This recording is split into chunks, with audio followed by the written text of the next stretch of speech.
ሰላም ሰላም ተማሪዎች እንደምን አላችሁ? ኮሳም ነኝ ከኤችቲኤም አካዳሚ። ዛሬ ደግሞ ቻፕተር 1 በፓርት 3 ተመልሰናል። እንግዲህ ባለፉት በለቀቅንላችሁ ሁለት ተከታታይ ቪዲዮዎች ቻፕተር 1ን ዲቴይል በሆነ መልኩ ለማየት ሞክረናል። ዛሬ የቀረችዋን ቻፕተር 2 ላይ ሁለት የሚቀሩን ፖይንቶች አሉ። ሌቨል ኦፍ አናሊሲስ ኦፍ ኢንተርናሽናል ሪሌሽንስ እና ቲዮሪስ ኦፍ ኢንተርናሽናል ሪሌሽን የሚሉ ሁለት ፖይንቶች አሉ። እነሱን አጠርና ባለመልኩና ግልጽ በሆነ መልኩም ለመጨረስ እንሞክራለን። የዩቲዩብ ቻናላችን ሰብስክራይብ ማድረጋችሁን እንዳትረሱ፣ እንዲሁም ቪዲዮአችንን ላይክ እና ሼር ማድረጋችሁንም እንዳትረሱ። ወደ ቪዲዮ ቀጥታ እንለፍ። ኦኬ 1.5 ሌቨል ኦፍ አናሊሲስ ኢን ኢንተርናሽናል ሪሌሽንስ.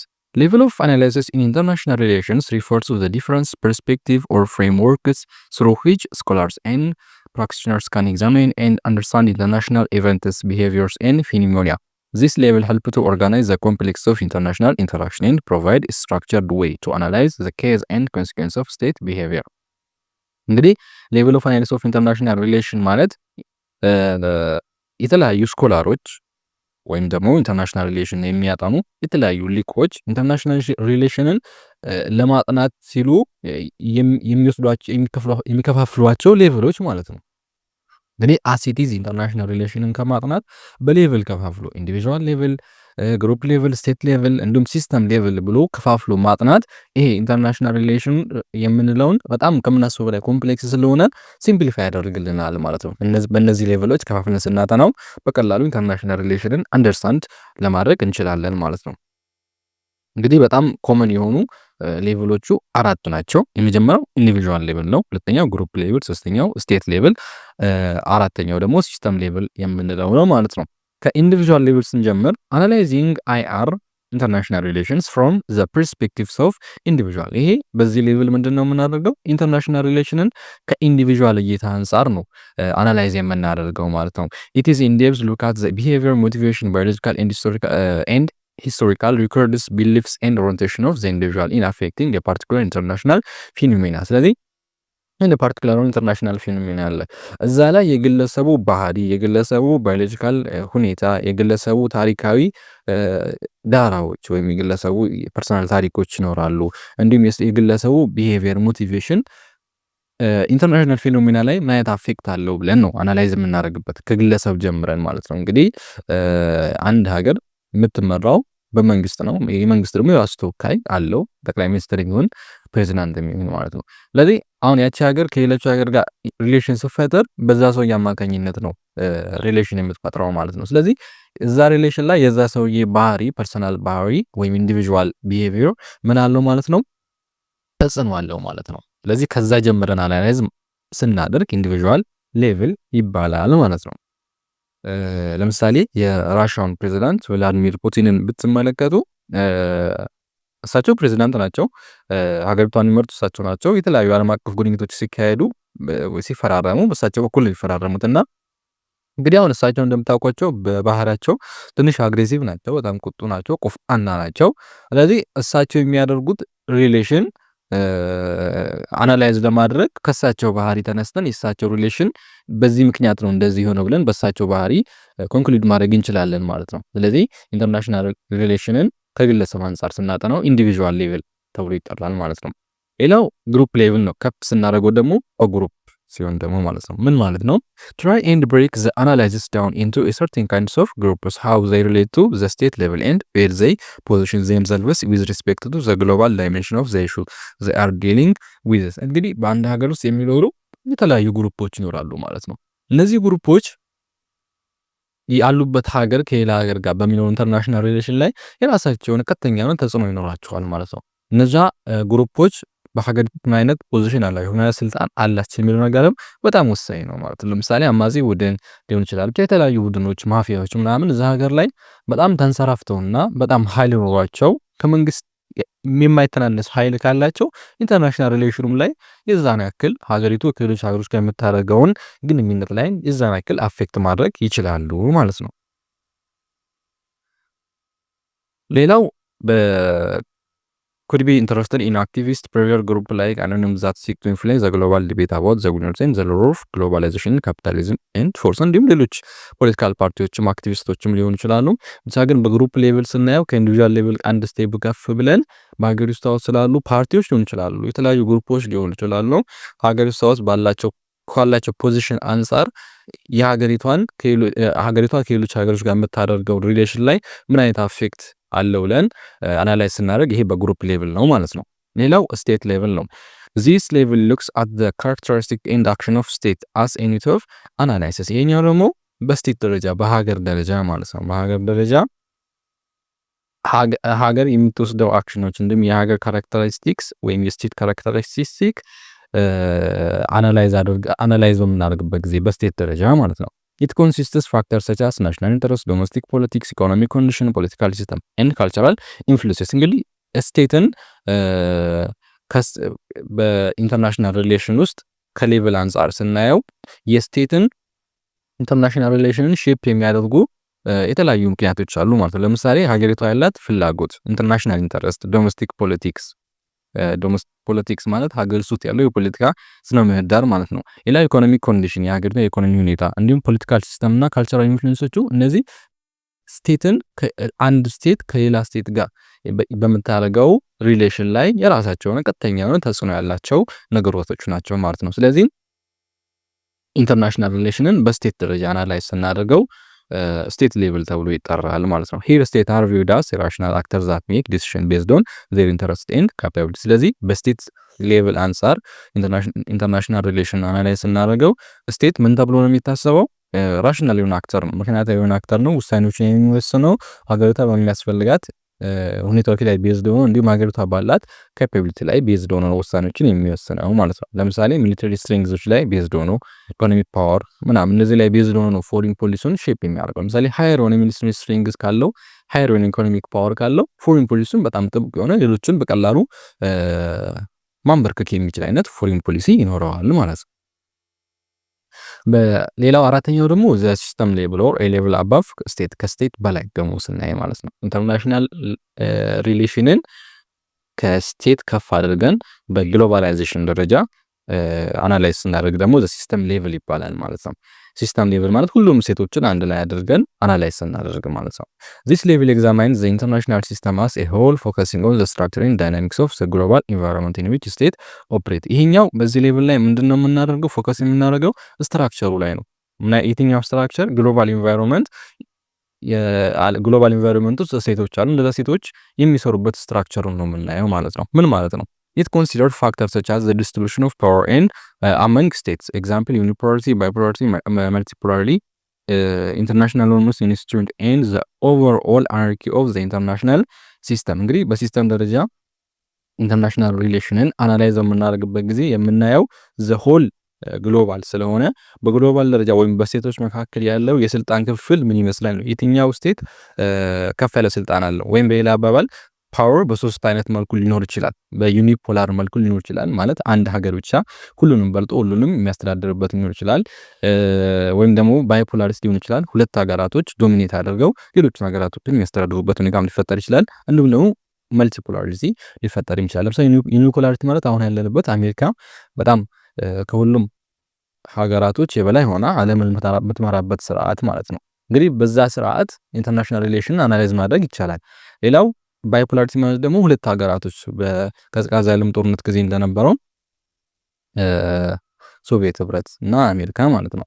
ሁለቱም ተገዳዳሪ የሆኑ እንዲሁም ባላንጣ የሆኑ ፓወር ያላቸው ትልልቅ ሀገሮች ነበሩ፣ ትልልቅ ተቋማት ሀገሮች ነበሩ ማለት ነው። እንግዲህ እነሱ ላይ ቤዝድ ሆነንም ኢንተርናሽናል ሪሌሽንን ልናጠና እንችላለን ማለት ነው። ስለዚህ ዘ ሲስተም ሌቭል የሚለው ከስቴት ሌቭል ከፍ ብሎ ሁሉንም ስቴት አንድ ላይ በአንድ እንትን አድርገን ከዛ ከፓወር አንጻር የትኛው ሞር ፓወር አለው ብለን አናላይዝ ስናደርግ ኢንተርናሽናል ሪሌሽኑ ሲስተም ሌቭል ይሆናል ማለት ነው። ዘ ሲስተም ሌቭል አናላይዝ ሄልፕስ ቱ አንደርስታንድ ሃው ግሎባል ትሬንድስ ኤንድ ኢንተራክሽን ቢትዊን ስቴት ኢንፍሉዌንስ ዜር ቢሄቪየራል ዲቨሎፕመንት። ስለዚህ በግሎባል ሌቭል አንጻር ወይም በሲስተም ሌቭል አንጻር ኢንተርናሽናል ሪሌሽናችን ማጥናታችን ጥቅሙ ምንድን ነው? አንድ ስቴት ከሌላ ስቴት ጋር እንዴት ኢንተራክት ያደርጋል፣ እንዲሁም ደግሞ ምን አይነት ኢንፍሉዌንሶች ይኖራሉ ለምሳሌ በግሎባል ደረጃ ስናይ አሁን ባለበት በሲስተም ሌቨል አንሳር ስናይ ዩኒፖላር የሆነ ፓወር ዲስትሪቢዩሽን ነው ያለው። ማለት አንድ ሀገር ብቻ ሁሉንም የሚያስተዳድርበትም አሜሪካ ሁሉንም። ስለዚህ በዚህ ደረጃ ስናይ አሜሪካ ኢትዮጵያን ምን ታደርግ ታስገድዳታለች የሚሉትና ሌሎች ኢንፍሉዌንሶችንም ጭምር ማወቅ እንችላለን ማለት ነው። ስለዚህ አንድ ልብ ማለት ያለብን ነገር ምንድነው? ኮምፕሊት አንደርስታንዲንግ ኦፍ አይአርስ ሪኳየርስ ስተዲንግ ፎር ኦፍ ዘ ሌቨል። አይአርን ወይም ኢንተርናሽናል ሪሌሽንን ኮምፕሊትሊ አንደርስታንድ ለማድረግ አራቱንም አሁን የጠቀስናቸው አራቱንም ሌቭሎችን ኮምፕሊትሊ አንደርስታንድ ማድረግና መረዳት ያስፈልጋል። እንዲህ በድፍኑ ተነስተን ኢንተርናሽናል ሪሌሽንን ዲፋይን ማድረግ በጣም ኮምፕሌክስ ነው። አራቱን መሰረት ተከትለን መተን አራቱ ላይ በደንብ አናላይዝ ካደረግን መጨረሻ ላይ የምናገኘው ኮንክሉዥን ይኖራል ማለት ነው። ሌላው እና የዚህ ቻፕተር የመጨረሻው ፖይንት ምንድነው? 1.6 the structure of international system የኢንተርናሽናል ሲስተም ስትራክቸር ሶሪ የመጨረሻው አይደለም አንድ አለ ከዚህ በኋላ theories of international system የሚል ኮመን ኮንሰፕት ኢንተርናሽናል ሲስተም ላይ ያሉ ኮመን ኮንሰፕቶች አሉ። የመጀመሪያው ፓወር ነው። ፓወር ማለት ዘ ከረንሲ ኦፍ ኢንተርናሽናል ፖለቲክስ የኢንተርናሽናል ፖለቲክ ከረንሲ ነው። በቃ የዓለም አቀፍ ፖለቲካ መዘወሪያ ኃይል ነው። ዲተርማይን ዘ ሪላቲቭ ኢንፍሉዌንስ ኦፍ አክተርስ ኤንድ ኢት ሼፕስ ዘ ስትራክቸር ኦፍ ኢንተርናሽናል ሲስተም። ስለዚህ የትኛው አክተር ኢንፍሉዌንስ ማድረግ ይችላል የሚለውን ነገር ዲተርማይን የሚደረገው በፓወር ነው። ፕላስ ደግሞ ኢንተርናሽናል ሲስተም ስትራክቸሩን ሼፕ ማድረግ ይችላል። የትኛውም ኃይል ያለው አካል የራሱን ሆነ ዲፕሎማሲ የራሱን ሆነ ፎሪን ፖሊሲ በቀላሉ ማስፈጸም ይችላል ማለት ነው። ፓወር በሁለት አይነት መልኩ ሊገለጽ ይችላል። በሪሌሽንም ሊገለጽ ይችላል፣ በማቴሪያል ይገለጻል ማለት በኢኮኖሚ በሚሊተሪ ስትሪንግዝ ምናምን ማለት ነው። በሪሌሽን ይገለጻል ማለት ደግሞ ኤ ፎርስስ ቱ ቢ ማለት ነው። ኤ የሚባለው ሰንበዲ የሚባል ቢ ምን ማድረግ ይችላል? ፎርስ ማድረግ ይችላል። የሆነ ነገር እንዲያደርግ ወይም ደግሞ እንዳያደርግ ማስገደድ ይችላል ሲባል ይሄ በሪሌሽን ስንገልጸው ነው። በማቴሪያል ሲገለጽ ደግሞ ፓወር ስትሪንግዝ፣ ሚሊተሪ ስትሪንግዝ፣ ዌፐንስ ምናምን ከነዚህ ጋር የተያዙ ነገሮች ማለት ነው። ስለዚህ ግሎባል ፖለቲካል ፓወር ካን ቢ ፋውንድ ኢን ስሪ ፎርምስ። ዓለም አቀፍ የፖለቲካል ፓወር በሶስት ፎርም ሊገኝ ይችላል። ዩኒፖላር፣ ባይፖላር እና መልቲፖላር ብለን ልንከፍለው እንችላለን። ቅድም እንደነገርኳችሁ ዩኒፖላር ማለት ኦንሊ ዋን ስቴት ቱ ፓወርፉል፣ አንድ ስቴት ብቻ በጣም ፓወርፉል የሆነ ስቴቶች ያንኖርበት ነው። ባይፖላር ማለት ደግሞ ቱ ስቴት አር ኮምፒቲቲቭ ኮልድ ዋር ያለ ሁለት ተገዳዳሪ የሆኑ ኃይላቶች በሚኖሩበት ጊዜ ደግሞ ባይፖላር ይባላል። መልቲፖላር ደግሞ ከዛ በላይ ሲሆኑ ማለት ነው። ሌላው አናርኪ ነው። አናርኪ ማለት ሲቹዌሽን ዌር ዜር ኢዝ አብሰንስ ኦፍ አውቶሪቲ ኤ ወርልድ ዌር ኤቭሪዋን ሉክስ አፍተር ዘምሰልቭስ ኤንድ ኖ ዋን ሉክስ አፍተር ዘ ሲስተም አስ ኤ ሆል ዲፔንድስ ኦን ኦል ሪሶርስ ኦር አሊያንስ ፎርሜሽን ኦር ዋርፌር ማለት ነው። ወደ ፖለቲካ ያስከትላል። ምን ማለት ነው? አናርኪ ማለት መንግስት የሌለበት ሁኔታ ማለት ነው። መንግስት የሚባል ነገር የሌለበት ሁኔታ፣ ሲስተም የሚባል ነገር የሌለበት ሁኔታ፣ ሁሉም ሰው ራሱን ብቻ ለመከላከል ራሱን ለመጥቀም ሌላው ቢጎዳ ግድ የሌለበት፣ እንዲሁም ደግሞ በራሱ ሪሶርስ ላይ ራሱ በፈጠራቸው ግሩፖች ላይ ብቻ ዲፔንድ የሚሆኑና ወደ ጦርነት ሁሉ ሊያመራ የሚችል አይነት ኮንዲሽን ነው አናርኪ የምንለው ማለት ነው። ሶቨርጂኒቲ ማለት ደግሞ ሉዓላዊነት ማለት ነው አማርኛና ስቴትስ አልቲሜት አውቶሪቲ ዊዝን ኢትስ ቴሪቶሪያል ኢንቲቲ ኢንተርናል ሶቨርጂኒቲ። ሶቨርጂኒቲ ማለት ደግሞ ሉዓላዊነት ማለት ደግሞ አንድ ሀገር በራሷ ግዛት ላይ ያላት ስልጣን ማለት ነው። አንድ ሀገር በራሷ ግዛት ላይ ያላት ስልጣን ኢንተርናል ሶቨርጂኒቲ ወይም ውስጣዊ ሉዓላዊነት ይባላል። ደግሞ ሌላኛው ደግሞ ዘ ስቴትስ ኢንቮልቭመንት ኢንተርናሽናል ኮሚኒቲ በዓለም አቀፍ ደረጃ ላይ ደግሞ ተሳትፋ የሚኖራት ደግሞ የራሷ የሆነ አውቶሪቲ ይኖራታል። ይሄ ደግሞ ኤክስተርናል ሶቨርኒቲ ይባላል። ስለዚህ ሶቨርኒቲ የሚለው ቃል ሁለት ነገር ነው የሚጠቁመው ማለት ነው። የመጀመሪያ የሚጠቁመው ምንድነው? ሶቨርኒቲ ዶኔትስ ደብል ክሌም ኦፍ ስቴትስ ፍሮም ኢንተርናሽናል ሲስተም አውቶኖሚ ኢን ፎሬን ፖሊሲ። በፎሬን ፖሊሲ ላይ ሀገሪቷ ባላት የውጭ ጉዳዮች ላይ አውቶኖሚ ነች፣ በራሷ የፈለገችው ነገር መወሰን ትችላለች። እንዲሁም ደግሞ ኢንዲፔንደንት ኦን ፍሪደም ኢን ኢትስ ዶሜስቲክ አፌር፣ በውስጣዊ ጉዳዮች ላይ ደግሞ ማንም ጣልቃ ሳይገባባት መወሰን ትችላለች የሚለውን ያሳየናል ማለት ነው። ሌላ የመጨረሻው ቲዮሪስ ኦፍ ኢንተርናሽናል ሪሌሽንስ የሚል አለ። እንግዲህ እነዚህ ኢንተርናሽናል ሪሌሽን ላይ ያሉ ቲዮሪዎች ኢንተርናሽናል ሪሌሽን በቀላሉ አንደርስታንድ እንድናደርግ ዓለማችን አሁን እየሄደችበት ያለው ሁኔታ ምን አይነት ሁኔታ ነው የሚለውና ለሚፈጠሩ ችግሮች ምን አይነት መፍትሄ ሰጀስት ማድረግ ይቻላል የሚሉ ሰጀስት ያደረጉ ቲዮሪዎች ናቸው። አራት አይነት ቲዮሪዎች አሉ። አይዲያሊዝም፣ ሪያሊዝም፣ ማርክሲዝም እና ኮንስትራክቲቪዝም የሚባሉ አራት አይነት ቲዮሪዎች አሉ። አራቱም ቲዮሪዎችን ዲቴይል እና ምን አይነት ኢፌክት አላቸው የሚለው ነገሮችን እናያለን ማለት ነው። የመጀመሪያው አይዲያሊዝም ወር ላይበራሊዝም የምንለው ነው። was referred as an utopian ቲዮሪ ተብሎ ይጠራል። ይሄ ፈተና ላይ ስለሚደጋገም እዚህ ጋር በደንብ ልብ እያላችሁ ሌላኛው ስሙ ነው ዩቶፒያን ቲዮሪ የአይዲያሊዝም ማለት ነው። ዊ ሁማን ቢንግ አስ ኢኒትሊ ጉድ ኤንድ ቢሊቭ ፒስ ኤንድ ሃርሞኒ ቢትዊን ኔሽንስ አስ አቺቬብል ኤንድ ዲዛይረብል። እንግዲህ እንደዚህ ቲዎሪ አመለካከት ሰዎችን በጣም ጥሩ አድርጎ መልካም አድርጎ ሰዎች በተፈጥሯቸው በጣም ጥሩ ናቸው፣ ሰላም ወዳድ ናቸው፣ እንዲሁም በሀገር አቀፍ ሊሆን ይችላል በዓለም አቀፍ ደረጃ ሰላምን ማምጣት ይቻላል ብሎ በቃ ስለ ሰዎች ፖዚቲቭ የሆነ አመለካከት ያለው ሁሉም ሰዎች በተፈጥሯቸው በጣም ጥሩ ናቸው ብሎ የሚያስብ አይነት ቲዮሪ ነው ማለት ነው። አይዲያሊዝም ኦር ላይብራሊዝም ኢንፋሳይዝስ ኮኦፐሬሽን፣ ዲፕሎማሲ፣ ኢንተርናሽናል ሎ ኤንድ ኢንተርናሽናል ኦርጋናይዜሽን። እንግዲህ አይዲያል ኦር ላይብራሊዝም የሚባለው ቲዮሪ ፎከስ የሚያደርገው በቃ እነዚህ ላይ ነው። ዲፕሎማሲ ላይ ሀገራቶች ዲፕሎማሲ ላይ ማተኮር አለባቸው። ዓለም አቀፍ ህጎች መውጣት አለባቸው። ዓለም አቀፍ ተቋማት መኖር አለባቸው።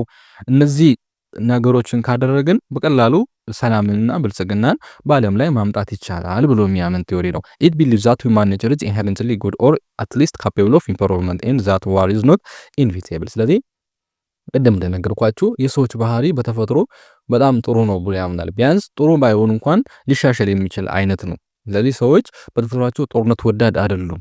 ጦርነት ሊፈጠር የሚችለው የፖለቲካ ፓርቲዎች ምናምን በሚፈጥሩት ሴራ ምናምን ነው እንጂ ሰዎች በተፈጥሯቸው በጣም ሰላማዊና ጥሩ ባህሪ ያላቸው ናቸው። እንደዛ ባይሆን እንኳን ቢያንስ ሊሻሻል የሚችል ባህሪ ያላቸውና የተለያዩ ዓለም አቀፍ ተቋማቶች ዲፕሎማሲ ምናምን እነዚህ ነገሮች እየሰፉ በመጡ ቁጥር ዓለም ላይ ሰላምን ማስፋት ይቻላል ብሎ ያምናል። ከአሰፕሽኖቹ የመጀመሪያው ሁማን ኔቸር ኢዝ ጉድ ኦር ማይለብል፣ በቃ የሰዎች ባህሪ በጣም ጥሩ ነው፣ ሰዎች ሪዝኔብል ናቸው፣ ምክንያታዊ ናቸው እና በጋራ መስራት ይወዳሉ ብሎ በቃ ስለሰዎች ምን አይነት አመለካከት አለው? ፖዚቲቭ የሆነ አመለካከት አለው ማለት ነው። ሌላ ዋር ኢዝ አቮይደብል ብሎ ያምናል። ጦርነት የሚባለው ነገር አቮይድ ማድረግ ይቻላል። ኢት ኢዝ ኦፈን ዘ ሪዛልት ኦፍ ሚስ አንደርስታንዲንግ ፑር ኮሚኒኬሽን ኦር ፍሉድ ፖለቲካል ሲስተም። ጦርነት በሰዎች መካከል ሊፈጠር አይችልም። ከተፈጠረም ግን ወይም ሚስ አንደርስታንዲንግ ሲኖር ነው፣ ወይም ፑር የሆነ ኮሚኒኬሽን ሰዎች መግባባት ሳይችሉ ሲቀሩ ነው፣ ወይም ነው በፖለቲካል ሲስተሙ አማካኝነት ሊፈጠር የሚችለው እንጂ ሰዎች በራሳቸው በተፈጥሮ ጦርነት የሚያስብል አይነት ባህሪ የላቸውም ብሎ ነው የሚያስበው ማለት ነው። ሌላኛው ኢንተርናሽናል ኮኦፐሬሽን በጣም ወሳኝ ነው። በዓለም አቀፍ ደረጃ ሀገራቶች በጋራ መስራት አለባቸው የተለያዩ ችግሮችን ለመፍታት። ለምሳሌ ድህነትን፣ በሽታን፣ ኢንቫይሮንመንታል ዲግራዴሽን የአካባቢ መጎሳቆልን ለመፍታት በጋራ መስራት አለባቸው ብሎ የሚያምን ቲዮሪ ነው። ሌላው ኢንተርናሽናል ሎው እና ኢንስቲትዩሽን ማተር ነው። ለምሳሌ እንደ ዩኤን ያሉ ኦርጋናይዜሽኖች በዓለም አቀፍ ደረጃ ኮንፍሊክቶችን ፒስፉሊ ለመፍታት በጣም ወሳኝ ናቸው። እንደዚህ አይነት ተቋማቶችን የሚያበረታታ መኖር አለባቸው ብሎ የሚያምን ቲዮሪ ነው ማለት ነው። ክሪቲሲዝሙ ምንድነው? ቱ ኦፕቲሚስቲክስ ነው። ስለ ሰዎች ባለው ባህሪ አንጻር በጣም ሞር ፖዚቲቭ የሆነ እና በጣም የተጋነነ የሆነ አይነት አስተሳሰብ አለውና አንድ የሚተችበት እንትኑ ይሄ ነው። ሌላኛው አንደርቲሜት ፓወር ፖለቲክስ። ሌላው ይሄ አይዲያሊዝሙ ላይብራሊዝም የሚተችበት ፖይንት ምንድነው?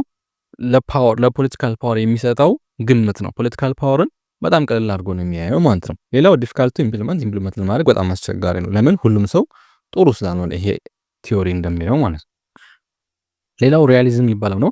ሪያሊዝም ኢን ኢንተርናሽናል ሪሌሽንስ ኢዝ ኤ ስኩል ኦፍ ቶት ዛት ኤምፋሳይዝስ ዘ ሮል ኦፍ ፓወር፣ ሰልፍ ኢንትረስት ኤንድ ሴኩሪቲ ኢን ሼፒንግ ስቴት ቢሄቪየር። ኢት ቪውስ ዘ ኢንተርናሽናል ሲስተም አስ አናርኪክ ሚኒንግ ዜር ኢዝ ኖ ኦቨርአርቺንግ አውቶሪቲ ቱ ኢንፎርስ ሩልስ ኦር ሜንቴን ኦርደር። ይሄኛው ሪያሊዝም ደግሞ የምንለው ከዛኛ በተቃራኒ ሆኖ ምን ላይ ነው የሚያተኩረው? ዘ ሮል ኦፍ ፓወር፣ በቃ ኃይል ስልጣን ላይ ነው የሚያተኩረው ማለት ነው። እንዲሁም ሰልፍ ኢንተረስት ሀገራቶች ያላቸው ወይም ቡድኖች ያላቸው ግላዊ ጥቅም ላይ እንዲሁም ከሴኩሪቲ ጋር የተያያዙ ነገሮች ላይ ነው የሚያተኩረው ማለት ነው። እንግዲህ ኢንተርናሽናል ሲስተምን እንደ አናርኪክ ብሎ ነው የሚያስበው ማለት አምባገነናዊ የሆነ ስርዓት አለ ብሎ ነው የሚያስበው። ምን ማለት ነው? ሁሉም ኃይል ያለው አውቶሪቲ ያለው አካል ሌሎችን ኢንፎርስ ማድረግና መምራት ይፈልጋል። ይሄ ነው አሁን ያለው ተጨባጭ ሁኔታ ብሎ የሚያስቀምጠው ማለት ነው። ኮንሲኩዌንትሊ ስቴትስ አር ፕራይመሪሊ ኮንሰርንድ ዊዝ ዜር ኦውን ሰርቫይቫል ኤንድ ሴኩሪቲ ሊዲንግ ዜም ቱ ፐርሲው ፓወር ኢንጌጅ ኢን ኮምፒቲሽን ዊዝ አዘርስ። ስለዚህ ሀገራቶች ምንድነው በዋና አላማቸው ምንድነው? የራሳቸውን ሰርቫይቫል ማስጠበቅ እንዲሁም ሴኩሪቲያቸው ማስጠበቅ ነው። ስለዚህ ይሄን ለማድረግ ደግሞ በዓለም አቀፍ ደረጃ ካሉ ሀገራቶች ጋር ምን ውስጥ ይገባሉ? ኮምፒቲሽን ውስጥ ይገባሉ። ኮምፒቲሽን ውስጥ ገብቶ ሞር ፓወር ያገኘው የራሱን ሰርቫይቫል እና የራሱ ሴኩሪቲ በተሻለ መልኩ ማስጠበቅ ይችላል። ይሄ ነው ያለው ብሎ ሪያሊዝም የሚያምነው በዚህ ነው። በቃ ፓወር ያለው አካል ሞር ሰርቫይቭ ማድረግ ይችላል፣ ሞር ሴኩርድ መሆን ይችላል እና የዓለም አቀፍ እንትኖችን ስናይ በቃ ለፓወር የሚደረግ ስትራግል ነው ማለት ነው። ሌላው ዘ ፎርማቲቭ አሰፕሽን ኦፍ ሪያሊዝም ሴንተርድ ኦን ዘ ቪው ዛት ዘ ኢንተርናሽናሊዝም አናርኪክ ብሎ ነው የሚያስበው። ኮንፍሊክት ኢዝ ሄንስ አን ኢንቪቴብል ኤንድ ኮንቲኒዩታል ፊቸር ኦፍ ኢንተርናሽናል ሪሌሽንስ ቴሪቶሪስ ማኪያቬሊ ኤንድ ሆብስ አስ ኢትስ ፋውንዲንግ ቮይስስ። ስለዚህ ኮንፍሊክት ባለው ነገር ሊቀር የማይችል ነገር ነው፣ ይመጣል። ከዛ ኮንፍሊክት ግጭት በሚኖርበት ጊዜ ደግሞ የሚያሸንፈው አካል ሞር ፓወር ያገኛል፣ ሞር ራሱ ሰኪውርድ ይሆናል ማለት ነው። እነዚህ ሶስት የምታያቸው ፋውንዲንግ ቮይስ ወይም መሰረቶቹ ናቸው ማለት ነው። ሌላው ሃንስ ሞርጌትስ የሚባል የዚህ የቲዮሪ አንድ መስራች የሆነ ሰው ምን ይላል? ኢንተርናሽናል ፖለቲክስ ላይክ ኦል ፖለቲክስ ስትራግል ፎር ፓወር።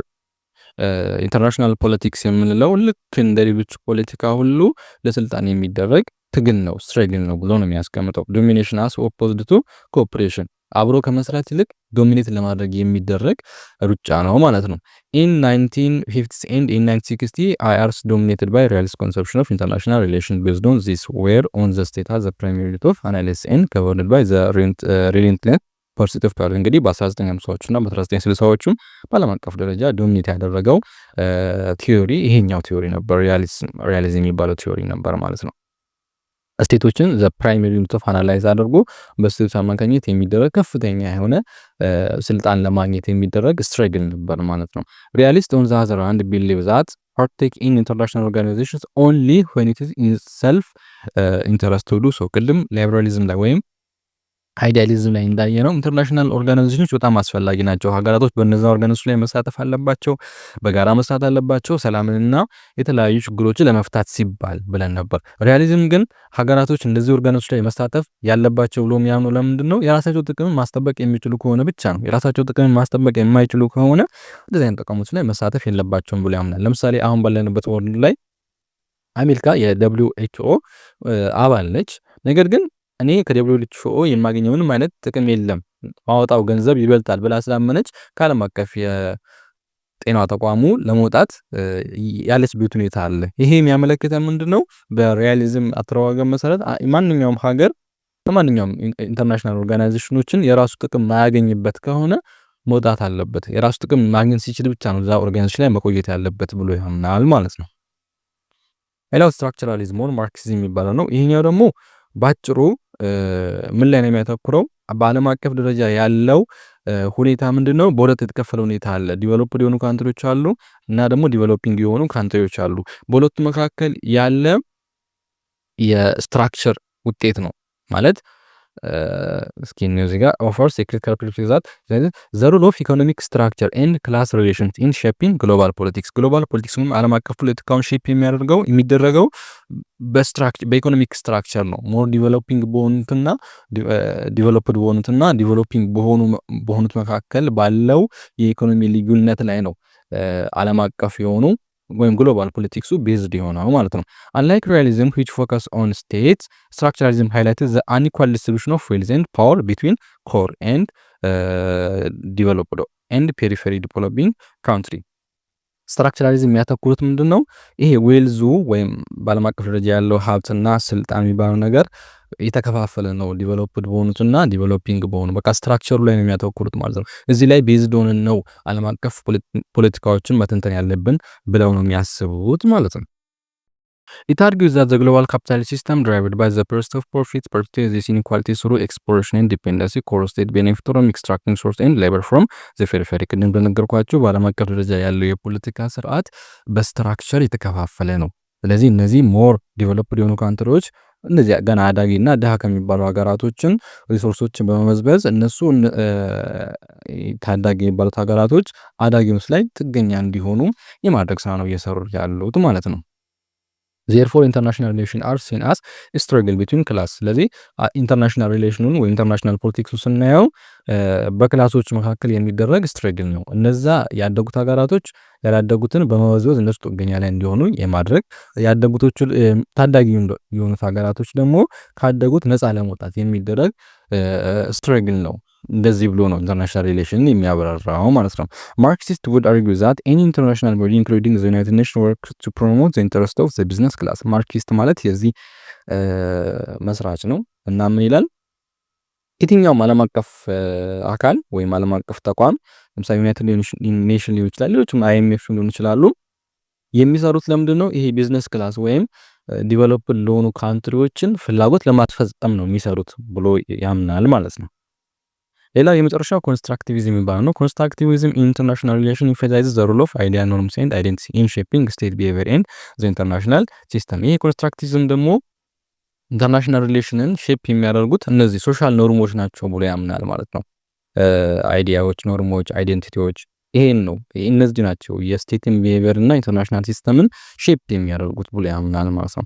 ላይክ ሪያሊዝም ኤንድ ሊበራሊዝም ፊዚክስ ኦን ማቴሪያል ፋክተር ላይክ ፓወር ኤንድ ኢኮኖሚክስ ኮንስትራክቲቪዝም አርጊው ዘ ወርልድ ሶሻሊ ኮንስትራክትድ። እንግዲህ ከሪያሊዝም እና ከአይዲያሊዝም በተቃራኒ እነዛ የሚያምኑት ማቴሪያል ላይ ወይ ኢኮኖሚክስ ላይ ምናምን ነው የሚያምኑት። ይሄኛው ግን በምንድን ነው የሚያምነው? ዓለም አቀፍ ግንኙነቶች፣ ዓለም አቀፍ ፖለቲካው ሼፕድ የሚሆነው ሶሻሊ ነው ኮንስትራክትድ የሚሆነው። ምን ማለት ነው? እሴቶች ካላቸው ባህል ካላቸው እምነት አንጻር ነው ከሌሎች እሴቶች ጋር ግንኙነቶችን ሲፈጽሙ ሼፕ የሚያደርገው ይሄ ፋክተር ነው። እዚህ ላይ ነው ቤዝድ የሚሆነው ብሎ ነው የሚያስረዳው ማለት ነው። this means that our understanding of the world including concepts like sovereignty, security and even national interest are not fixed or objective, that means but rather shaped by shared beliefs, values and norms። ስለዚህ ምን ማለት ነው? ስለ ወርልድ ያለን አንደርስታንዲንግ ሉዓላዊነት፣ ስለ ሴኩሪቲ ጉዳይ እንዲሁም ስለ ናሽናል ኢንተረስት ጉዳይ ስናወራ ኦብጀክቲቭ ሊሆን አይችልም ማለት ነው። ወይም ሁሉም ሰው ተመሳሳይ የሆነ አስተሳሰብ ሊኖረው አይችልም። ለምን? እነዚህ ነገሮች በአጠቃላይ ሼፕ የሚደረጉት ሀገራቶች ባላቸው የራሳቸው የሆነ ቢሊፍ ቫልዩ እና ኖርምስ አንጻር ነው ማለት ነው። ስቴት አክት ቤዝድ ኦን ሃው ዘይ ፐርሲቭ ዘምሰልቭስ ኤንድ አዘር ዲስ ፐርሲፕሽን አር ኢንፍሉዌንስድ ባይ ሶሻል ኢንተራክሽን ኤንድ ሂስቶሪካል ኤክስፒሪየንስ። ስለዚህ አንድ ስቴት ከሌላ ስቴት ጋር አክት ሪሌሽን በሚፈጥርበት ጊዜ ቤዝድ የሚሆነው በቃ ሶሻል ኢንተራክሽኑ ላይ ወይም ሂስቶሪካል ኤክስፒሪየንሱ ላይ ነው ቤዝድ የሚሆነው ማለት ነው። ኮንስትራክቲቪዝም ሃይላይትስ ዘ ፖሲቢሊቲ ኦፍ ቼንጂንግ ኢንተርናሽናል ሪሌሽንስ አስ ኖርምስ ኤንድ አይዴንቲቲ ካን ኢቮልቭ ኦቨር ታይም ሊዲንግ ቱ ኒው ፎርምስ ኦፍ ኮኦፐሬሽን ኤንድ ኮንፍሊክትስ። እንግዲህ በዓለም አቀፍ ኢንተርናሽናል ሪሌሽኖች ከጊዜ ወደ ጊዜ ኢቮልቭ ሊያደርጉ ይችላሉ ብሎ ያስቀምጣል። ኮንስትራክቲቭ ለምንድን ነው ኢቮልቭ የሚያደርጉት? እነዚህ ሶሻል ኖርሞች፣ ቢሊፎች፣ እንትኖች ቫልዩዎቹ ምናምን ኢቮልቭ ሲያደርጉ ኢንተርናሽናል ሪሌሽኑም ኢቮልቭ አብሮ ያደርጋል። ለምን? ኢንተርናሽናል ሪሌሽኑ እነዚህ ነገሮች ላይ ቤዝድ ስለሆነ ማለት ነው። ኢቮልቭ በማድረጋቸው ምክንያት ኢንተርናሽናል ሪሌሽኑ ይቀየርና ወደ ኮኦፕሬሽን ሀገራቶች እንዲተባበሩ እርስ በርስ እንዲተባበሩ ሊያደርጋቸው ይችላል። በተቃራኒው ደግሞ ጦርነቱም ሊገቡ ይችላሉ ማለት ነው። ስለዚህ ጠቅለል ስናደርገው የዚህ የኮንስትራክቲቪዝም ሀሳብ ምንድን ነው? ይሄ ኢንተርናሽናል ሪሌሽን የሚባለው ነገር ቤዝድ የሚሆነው በሀገራቶች ባላቸው ቢሊፍ፣ ባላቸው ቫልዩ፣ ኖርም እነዚህ ላይ ቤዝድ ሆኑ ነው ኢንተርናሽናል ሪሌሽኑ ፎርም የሆነው ብሎ ያስባል ማለት ነው። ሃይላይትስ ኢምፖርታንስ ኦፍ ቫልዩስ ኤንድ ሼርድ ኢንተረስት ቢትዊን ኤጀንት ሁ ኢንተራክት ኦን ዘ ግሎባል ስቴጅ። አንድ ነገር ኳቱ ቫልዩ ላይ ነው ወይም ሼርድ የሆኑ ኢንተረስቶች ላይ ቤዝድ የሆነ አይነት ቲዮሪ ነው ማለት ነው። ሌላው ዜጋ ሰመሪ ያለ አራቱን በደንብ የሚያስረዳቸው ቀላል አድርጎ የሚያስረዳችሁ ነው። አሁን የተናገርነው ሀሳብ ስለሆነ እናንተ እዩትና ለፈተና የሚጠቅማችኋል ሰብሰብ አድርጎ ሰመሪ አይነት ስታይል ነው ማለት ነው። ስለዚህ ቻፕተር 1ን ፓርት 3 በዚህ እናበቃለን። ቀጣይ ግሎባል ቻፕተር 2 የምንመለስ ይሆናል። እንግዲህ የዛሬውን ቪዲዮአችንን ከወደዳችሁት ሰብስክራይብ፣ ሼር ማድረጋችሁ እንዳትረሱ። እንዲሁም የዩቲዩብ ቻናላችንን ሰብስክራይብ ማድረጋችሁም ላይክ፣ ሼር ማድረጋችሁንም እንዳትረሱ። እናመሰግናለን። የዛሬ ቆይታችን ይህን ይመስል ነበረ።